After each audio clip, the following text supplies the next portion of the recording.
নকল সোণৰ লগত এটা বৃহৎ চক্ৰ জড়িত আছিল, যেটো আপুনি দেখিছে যে যোৱা পৰহি দিনাখনি আমি 3 দিনৰ আগত মুখ্যমন্ত্ৰী ডাঙৰীয়াক আমি মেমৰেণ্ডাম দিছিলোঁ। মই লিখিত আবেদন জনাইছিলোঁ যে লখিমপুৰত এটা বৃহৎ অপাৰেশ্যন চলিব লাগে, যাৰ জৰিয়তে চিৰকালৰ কাৰণে, কাৰণ এইটো দেশৰ অৰ্থনীতিৰ কথা আছে। আৰু চাওক, আমি মাজে মাজে আমি লজ্জা অনুভৱ কৰোঁ। আমাৰ ৰঙা নদী, আমাৰ লখিমপুৰ জিলাখনক মানুহে শংকৰ মাধৱৰ মিলন ক্ষেত্ৰ বুলি কয়।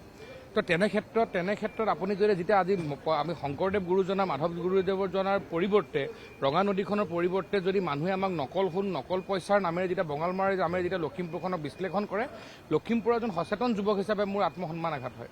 আৰু সেইকাৰণে এই বস্তুটো চিৰকালৰ কাৰণে জাতিটো সুৰক্ষা কৰিবৰ কাৰণে, দেশৰ অৰ্থনৈতিক সুৰক্ষা কৰিবৰ কাৰণে আমাক এই চক্ৰটোক উৎখাত কৰি চিৰকালৰ কাৰণে তাৰ পৰা নাইকিয়া কৰিব লাগিব। আৰু তাৰ কাৰণে অসমৰ মুখ্যমন্ত্ৰী ডক্টৰ হিমন্ত বিশ্ব শৰ্মা ডাঙৰীয়াই বৃহৎ পদক্ষেপ ল'বৰ কাৰণে ইতিমধ্যে পুলিচ প্ৰশাসনক নিৰ্দেশনা কৰিছে। দাদা, গুৰুত্বপূৰ্ণ কথা এটা কৈছে, যিহেতু সংবাদকৰ্মী জড়িত আছে, ক'ৰবাত হাৰি যাব নেকি তেওঁলোক যদি চাওক, মই সেইকাৰণে আপোনালোক ক'লো যে তাতে এই বিষয়টোৰ লগত যোনে জড়িত নাথাকক, যদি কোনোবা ৰাজনৈতিক বিষয়ৰ লগত থকা মানুহে হওক বা সাংবাদকৰ্মীৰ লগত জড়িত থাকক, আৰু যোনেই নহওক লাগে, কাৰণ মুখ্যমন্ত্ৰীয়ে জিৰ' টলাৰেঞ্চ। মুখ্যমন্ত্ৰীয়ে সদায় কৈ আছে যে কোনো অপৰাধমূলক কামৰ লগত জড়িত থকা কোনো ব্যক্তিক, তেওঁ যোনেই নহওক XYZ, তাকো মুখ্যমন্ত্ৰীয়ে প্ৰশ্ৰয় নিদিয়ে।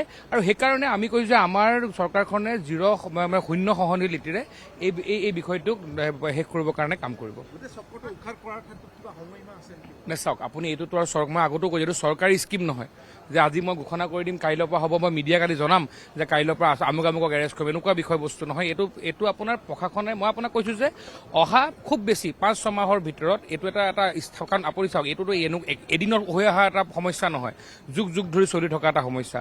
এইটো এটা ব্যৱস্থাৰে কৰিব। আৰু বাৰে প্ৰতি কৈছোঁ, চৰকাৰী আঁচনি নহয় যে এইটো আজি কৰি দিম, কাইলৈৰ পৰা লাগু হৈ যাব। এইটো প্ৰশাসন ব্যৱস্থাই খুব কঠোৰভাৱে, মুখ্যমন্ত্ৰীৰ একদম বিশেষ নিৰ্দেশনা আছে, খুব কঠোৰ ব্যৱস্থাৰে ইয়াক দমন কৰিবৰ কাৰণে।